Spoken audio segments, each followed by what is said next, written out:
je veux vivre près de toi, Seigneur. Oui, je vais marcher près de toi, Seigneur. Bonsoir, bonsoir, messieurs, dames. Pardonnez-moi de vous importuner. J'espère que vous avez passé une excellente journée. Je ne serai pas long. Aujourd'hui, c'est peut-être un jour banal pour toi. Tu rentres après le travail. Tu rentres voir ta femme, ton mari, tes parents, tes frères et sœurs. Mais sache que pour Dieu, ce n'est pas une soirée banale celle-ci. C'est le soir où Dieu veut se révéler à toi. Que tu sois athée, hindouiste, bouddhiste, chrétien, juif, musulman. Sache que Dieu n'est pas un concept. Dieu n'est pas une religion. Mais la Bible dit que Dieu est amour. Et celui qui ne connaît pas l'amour ne connaît pas Dieu. Je ne sais pas qui tu es. Je ne connais pas ta vie. Mais je sais qu'un jour, tu confronteras la mort. Tu as beau être belle, tu as beau être beau, tu as beau être mince ou un peu plus fort. Mais sache que la mort ne respectera pas ton âge. La mort ne respectera pas ta couleur de peau. La mort ne respectera pas si tu as de l'argent ou pas. Mais la Bible dit que Jésus-Christ a vaincu la mort il y a 2000 ans. La mort n'a même pas pu le contenir. Moi qui te parle, j'étais un jeune qui me moquait de Jésus-Christ. Je ne savais même pas qui était Jésus. J'étais un jeune qui était esclave de la drogue, dépendant de la violence. Mais quand j'ai ouvert la Bible, j'ai été impacté par ce message merveilleux de l'amour de Dieu. Vous savez, les prophètes ont dit « aime ton prochain ». Mais Jésus est allé plus loin que n'importe quel prophète. Jésus a dit « pardonne ton ennemi ». Qui peut pardonner son ennemi?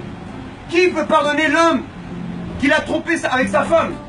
Qui peut pardonner la femme, sa meilleure amie qui t'a appelé ton mari? Humainement, tu ne peux pas le faire. Mais c'est là où l'amour de Jésus intervient. Aime ton ennemi. Pardonne celui qui te maudit. Prie pour ceux qui te persécutent. Et voici le message que j'ai pour toi ce soir. Tu me diras, mais ce n'est pas le lieu, monsieur, de prêcher la parole de Dieu. J'aimerais te dire que Dieu veut te parler. Et que Dieu n'habite pas dans les églises. Dieu n'habite pas dans les mosquées. Dieu n'habite pas dans les synagogues. Dieu veut habiter dans ton cœur aujourd'hui. Voilà pourquoi la Bible dit que Dieu créa les cieux et la terre en 6 jours.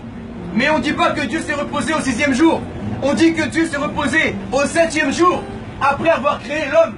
Ça veut dire que lorsque Dieu a créé les animaux, la terre, les étoiles, il n'a pas trouvé un endroit pour se reposer.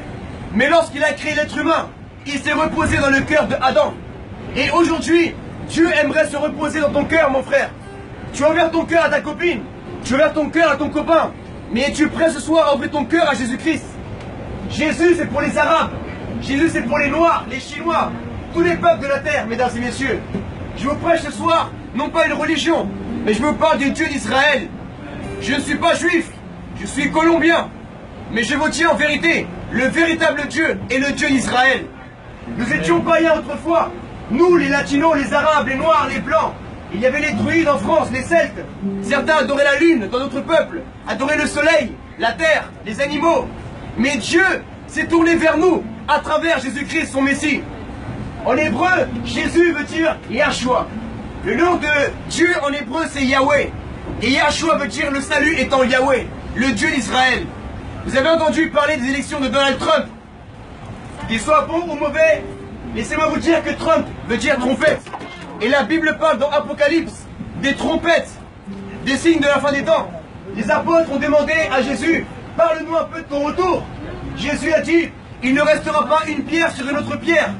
Il y aura des faux prophètes. Il y aura des maladies dans le monde.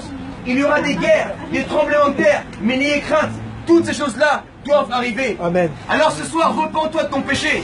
Demande pardon à Dieu et tu auras la vie éternelle, mon frère, à travers Jésus-Christ. Ouvre la Bible et passe une excellente soirée. Sois béni.